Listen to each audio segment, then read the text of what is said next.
SLBC ప్రాజెక్టులో జరిగిన ప్రమాదాన్ని నివారించడంలో కానీ సహాయక చర్యలు చేపట్టడంలో ప్రభుత్వం దారుణంగా విఫలమైంది.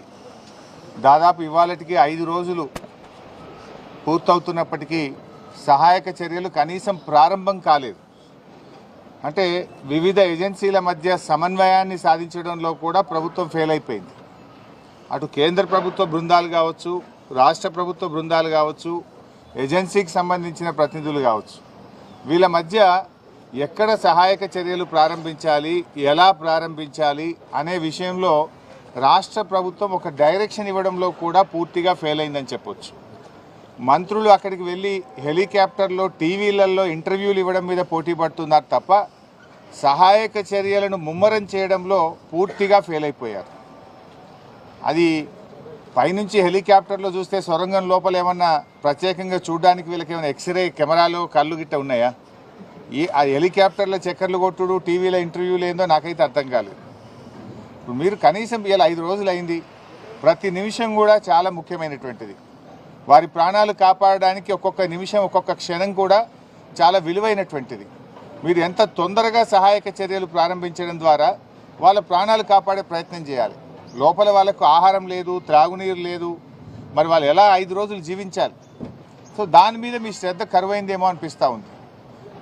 అసలు ఇప్పటి వరకు సహాయక చర్యల ప్రారంభమే కాలేదు. మక్కు తీయడం కానీ, ఆ టన్నల్ బోరింగ్ మిషన్ను తొలగించాలా, అది అడ్డంగా ఉన్నటువంటి పార్ట్స్ తొలగించాలా, ఆ మక్కుని ఎలా బయటకు తీయాలి, ఆ మక్కు తీస్తే మళ్ళీ తిరిగి పైనుంచి కొలాప్స్ అవుతుందా, ఒక అంచనాకు రాలేకపోతున్నారు, ఒక అవగాహనకు రాలేకపోతున్నారు. అంటే ప్రమాదం జరగడం దురదృష్టకరం. సరే, అది ఎలా జరిగింది, దాంట్లో ప్రభుత్వ వైఫల్యం ఉందా, తొందరపాటు ఉందా, జియాలజికల్ సర్వే ఆఫ్ ఇండియా అనుమతి ఇచ్చిందా లేదా, అనుమతిస్తే ఏం జాగ్రత్తలు చెప్పింది, ఆ జాగ్రత్తలు వీళ్ళు పాటించారా లేదా, అవన్నీ విషయాలు బయటకు రావాలి. కానీ ఇలా జరిగిన సంఘటన తర్వాత ప్రభుత్వ స్పందన చాలా బాధాకరంగా ఉంది. ముఖ్యమంత్రి ఏమో హెలికాప్టర్ వేసుకొని ఆయన ఎన్నికల ప్రచారానికి పోతున్నాడు. ఇక 8 మంది ప్రాణాలు ముఖ్యమా, ఎన్నికల ప్రచారం ముఖ్యమా రేవంత్ రెడ్డి గారికి? కనీసం ముఖ్యమంత్రి అక్కడికి వెళ్ళి ఆ సహాయక చర్యల్ని ముమ్మరం చేయడంలో కానీ, ఒక డైరెక్షన్ ఇవ్వడంలో కూడా అటు ముఖ్యమంత్రి గారు, ఇటు నీటిపారుదల శాఖ మంత్రి కూడా పూర్తిగా ఫెయిల్ అయిపోయారు. మేము బీఆర్ఎస్ పార్టీ తరఫున సహాయక చర్యల్లో ఇబ్బంది కలగొద్దు, ప్రభుత్వానికి సహకరించాలి, సంయమనం పాటించాలని చెప్పి గత 4-5 రోజులుగా మేము వెయిట్ చేశాం. కానీ బాధ కలిగే అంశం ఏంటంటే ఇప్పటి వరకు ఒక్క అడుగు ముందుకు బల్లే. There is no direction. దాదాపు 10 ఏజెన్సీలు ఉన్నారు. ఈ ఒక్కొక్కరు వెళ్తున్నారు, ఒకరు ఒక మాట చెప్తున్నారు, ఒకరు ఒక మాట చెప్తున్నారు. మేము మీడియాలో చూసిందో, పత్రికల్లో చూసింది చెప్తున్నా నేను. బీహార్ నుంచి ర్యాట్ వాళ్ళు వచ్చారన్నారు, ఎన్డీఆర్ఎఫ్ వచ్చిందని చెప్పినారు, లేకపోతే వేరియస్ టీమ్స్ వచ్చినాయి, నేవీ నుంచి వచ్చిందన్నారు, లేదా కాశ్మీర్ నుంచి ఏదో టీం వచ్చిందన్నారు, ఛత్తీస్గఢ్ నుంచి టీం వచ్చిందన్నారు, మన సింగరేణి నుంచి ఒక టీం వచ్చిందన్నారు. What is the direction? అది ఎవరు ఇవ్వాలి? గవర్నమెంట్ ఇవ్వాలి. అందరి మాటలు విని ఒక స్పష్టంగా ఒక లైన్ ఆఫ్ యాక్షన్ ఇచ్చి దాన్ని వేగవంతంగా చేసి వాళ్ళని బయటకు తీసుకొచ్చే ప్రయత్నం చేయాలి. అందులో పూర్తిగా ఫెయిల్ అయిపోయింది గవర్నమెంట్. బాధ కలిగే అంశం ఏంటంటే మీ ఫెయిల్యూర్ను కప్పిపుచ్చుకోవడానికి చిల్లర మాటలు మాట్లాడుతున్నారు. మేము రాజకీయాలు చేయకుండా సంయమనంగా, గంభీరంగా వాళ్ళ ప్రాణాలు కాపాడాలని బీఆర్ఎస్ సహకరిస్తూ ఉంటే, ఉత్తమ్ కుమార్ రెడ్డి గారు టనల్ దగ్గర కూర్చొని ప్రమాదం జరిగిన సంఘటన దగ్గర నుంచి బీఆర్ఎస్ మీద బురద జల్లే ప్రయత్నం, ఢిల్లీలో కూర్చొని రేవంత్ రెడ్డి ఎస్ఎల్బీసీ సొరంగంలో బీఆర్ఎస్ మీద బురద జల్లే ప్రయత్నం చేస్తుంటాడు. వెంకటరెడ్డి గారు అయితే ఆయన నీళ్లు, వాటర్ అంటాడు, ఆయన ఏం మాట్లాడతాడు, నేను ఆయన గురించి మాట్లాడి దండగా.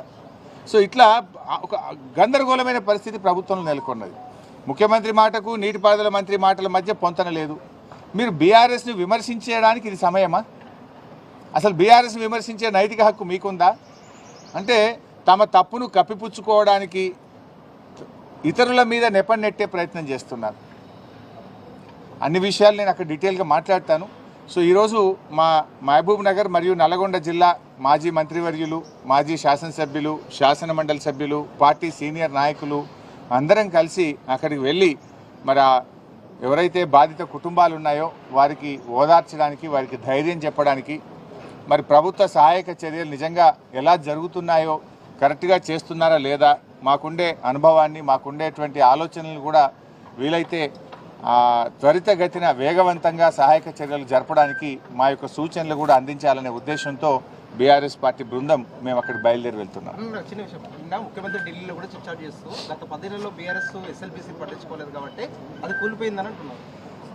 రేవంత్ రెడ్డికి నిజాలు మాట్లాడు ఆయన జీవితంలో రాదు. అందుకే ఆయన పేరు యనుమల రేవంత్ రెడ్డి కాదు, ఎగవేతల రేవంత్ రెడ్డి, అబద్ధాల రేవంత్ రెడ్డి అని పేరు పెట్టినాం మేము. ఎందుకు? ఇచ్చిన హామీలను ఎగబెట్టింది కనుక ఎగవేతల రేవంత్ రెడ్డి, నోరిప్పితే అబద్ధాలు తప్ప నిజాలు మాట్లాడాడు కనుక అబద్ధాల రేవంత్ రెడ్డి ఆయన. ఇవాళ ఈ ప్రాజెక్టు 9 ఏళ్ల కాంగ్రెస్ హయాంలో ఎస్ఎల్బీసీ ప్రాజెక్టులో 3,300 కోట్ల రూపాయలు ఖర్చు పెడితే 9 ఏళ్ల బీఆర్ఎస్ హయాంలో 3,900 కోట్ల రూపాయలు ఖర్చు పెట్టాం. అంటే కాంగ్రెస్ హయాం కంటే 600 కోట్ల రూపాయలు బీఆర్ఎస్ ప్రభుత్వం ఎక్కువగా ఖర్చు పెట్టింది. మాకు 2 సంవత్సరాలు కరోనా వచ్చి ఉత్తర భారతదేశం నుంచి వచ్చిన కూలీలందరూ కూడా వాళ్ళు వాపసు వెళ్ళిపోయారు. చాలామంది కూలీలు కరోనా సమయంలో వెళ్ళిపోయి పనులు ఆగిపోయినాయి. అంటే 2 వరుస కరోనా సంవత్సరాలు వచ్చినా కూడా కాంగ్రెస్ హయాం కంటే బీఆర్ఎస్ హయాంలోనే 600 కోట్ల రూపాయల పనులు అదనంగా జరిగాయి. ఈ ప్రాజెక్టులో 2 సొరంగాలు, 2 బ్యాలెన్సింగ్ రిజర్వాయర్లు ఉన్నాయి. ఆ 2 బ్యాలెన్సింగ్ రిజర్వాయర్లలో ఏదైతే నక్కలగండి, దాన్నే దిండి కూడా పేరు పెట్టారు, దిండి బ్యాలెన్సింగ్ రిజర్వాయర్ అంటాం. దాంట్లో అది 7.5 టీఎంసీల నీటి సామర్థ్యం కలిగినటువంటి రిజర్వాయర్. భూసేకరణ చేసి R&R చేసి దాదాపు 95% పనులు దిండి బ్యాలెన్సింగ్ రిజర్వాయర్లో పూర్తి చేశాం. పెళ్లిపాకల రిజర్వాయర్లో కూడా దాదాపు 50% వరకు పనులు పూర్తి చేశాం. ఎస్ఎల్బీసీ టనల్లో ఆ రోజు పనులు ఆగిపోయి కాంగ్రెస్ హయాంలో మూలకు పడితే కేసీఆర్ గారు అసెంబ్లీలో అఖిలపక్ష సమావేశాన్ని పిలిచి ఆనాటి ప్రతిపక్ష నాయకులు జానారెడ్డి గారితో సహా నల్లగొండ జిల్లా నాయకులను కూడా పిలిచి అన్ని రాజకీయ పార్టీలను పిలిచి అందరి అభిప్రాయాలు తీసుకొని 100 కోట్ల రూపాయల మొబిలైజేషన్ అడ్వాన్స్ ఇచ్చి పనులను పునఃప్రారంభింపజేసింది మా బీఆర్ఎస్ ప్రభుత్వం, ముఖ్యమంత్రి కేసీఆర్ గారు. అయితే మేము చేయాల్సిన ప్రయత్నం చేసినాం. లోపలికి వెళ్ళిన తర్వాత వాటర్ సీపేజ్ పెరిగింది, 2 సార్లు బేరింగ్లు ఫెయిల్ అయిపోయినాయి. అమెరికా నుంచి స్పేర్ పార్ట్స్ తెచ్చి టెక్నీషియన్స్ తెప్పించి దాన్ని మరమ్మతు చేయించి కూడా మేము పనులు ముందుకు తీసుకుపోయాం. బీఆర్ఎస్ హయాంలో 13 కిలోమీటర్లు టనల్ పనులు మేము పూర్తి చేశాం. అంటే అంత బాగా మా హయాంలో పనులు జరిగినాయి. అటు రిజర్వాయర్లు చేసినాం, 13 కిలోమీటర్ల టనల్ చేసినాం. నేను అడుగుతున్న రేవంత్ రెడ్డిని, నువ్వు 15 నెలలు అయింది గవర్నమెంట్ వచ్చి, 15 మీటర్లు తవ్వినావు. నీ 15 నెలల్లో 15 మీటర్లను తవ్వినవా ఎస్ఎల్బీసీ సొరంగం అని అడుగుతున్నా నేను. ఎవరు పని చేయండి? మేము 13 కిలోమీటర్లు తవ్వినాం. కానీ రేవంత్ రెడ్డి 15 నెలల పాలనలో ఎస్ఎల్బీసీ సొరంగంలో 15 మీటర్ల పని కూడా జరగలే. 15 తట్టల మట్టి కూడా ఎత్తలే. నువ్వా మాట్లాడేది? ఇవాళ మేము కాళేశ్వరంలో 203 కిలోమీటర్ల టనల్ తవ్వాం. పాలమూరు ఎత్తిపోతల పథకంలో 100 కిలోమీటర్ల టనల్ తవ్వాం. మేము పనులు చేసి చూపించాం. ఎస్ఎల్బీసీ సొరంగంలో కూడా 13 కిలోమీటర్లు తవ్వాం. 3,900 కోట్ల రూపాయల పనులు బీఆర్ఎస్ ప్రభుత్వం చేసింది. అయినా రేవంత్ రెడ్డి మాట్లాడాల్సింది ఏంటి? ఢిల్లీలో వాళ్ళ ప్రాణాలు ఎట్లా కాపాడుతున్నాం, వాళ్ళ ప్రాణాలు కాపాడడానికి ప్రభుత్వం ఏ రకమైన చర్యలు తీసుకుంటుంది, ఎప్పటిలోగా రిలీఫ్ మెజర్స్ పూర్తవుతాయి, ఎప్పటిలోగా సహాయక చర్యలు పూర్తయి వాళ్ళని బయటకు తీసుకొస్తాము. ఢిల్లీలో నువ్వు అదా మాట్లాడాల్సింది? గత ప్రభుత్వం మీద బురద జల్లే ప్రయత్నం చేస్తావా? అంటే యు ఆర్ ఇన్ డిఫెన్స్. మొన్న కూడా కరీంనగర్ పార్లమెంట్ ఎన్నికలకు పోయి మీ ఓటే విలేయలేదు, మీరు ఎత్తెంత ఏ పోతే ఎంత, మాకు గెలిచినా ఓడినా నా గవర్నమెంట్ పడిపోదు అని ఆడబోయి మాట్లాడొచ్చింది. ఈడ ఏది ఇక్కడ సొరంగంలో ప్రమాదం జరిగి ఇంత జరుగుతుంటే ఆడబోయి ఆ మాటలు మాట్లాడతాడు. ఢిల్లీలో పోయి ఏం మాట్లాడతాడు? ప్రధానమంత్రిను అక్కడ ఇంకెవరైనా కలిసినాక మేము ఎస్ఎల్బీసీలో ఇంకా టీమ్స్ పంపమన్నాము, ఎక్స్పర్ట్స్ని పంపమన్నాము, తొందరగా పనిచేయడానికి సహకరించమన్నాము, వీళ్ళని కాపాడాలని మాట్లాడతావా? నువ్వు గత ప్రభుత్వం మీద బురద జల్లుతావా? అంటే what it shows? You are in defence. నువ్వు తప్పు చేసినావు, నీ ప్రభుత్వం ఫెయిల్ అయిపోయింది, నీ చేతగానితనం వల్ల, నీ ప్రభుత్వ వైఫల్యం వల్ల ఇవాళ 8 మంది ప్రాణాలు గాల్లో ఉన్న పరిస్థితి ఉన్నది. నీ ప్రభుత్వ వైఫల్యం స్పష్టంగా కనబడుతుంది కనుక దాని నుంచి బయటపడడం కోసం రేవంత్ రెడ్డి గారు గత ప్రభుత్వం మీద బురద జల్లే ప్రయత్నం. పోనీ అందులో నిజాలున్నాయా?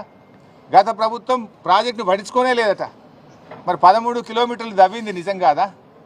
3,900 కోట్ల రూపాయలు ఖర్చు పెట్టింది నిజం కాదా? దిండి పెళ్లిపాకల రిజర్వాయర్లు నిర్మాణం జరిగింది నిజం కాదా? దీనికి సమాధానం చెప్పమని రేవంత్ రెడ్డిని.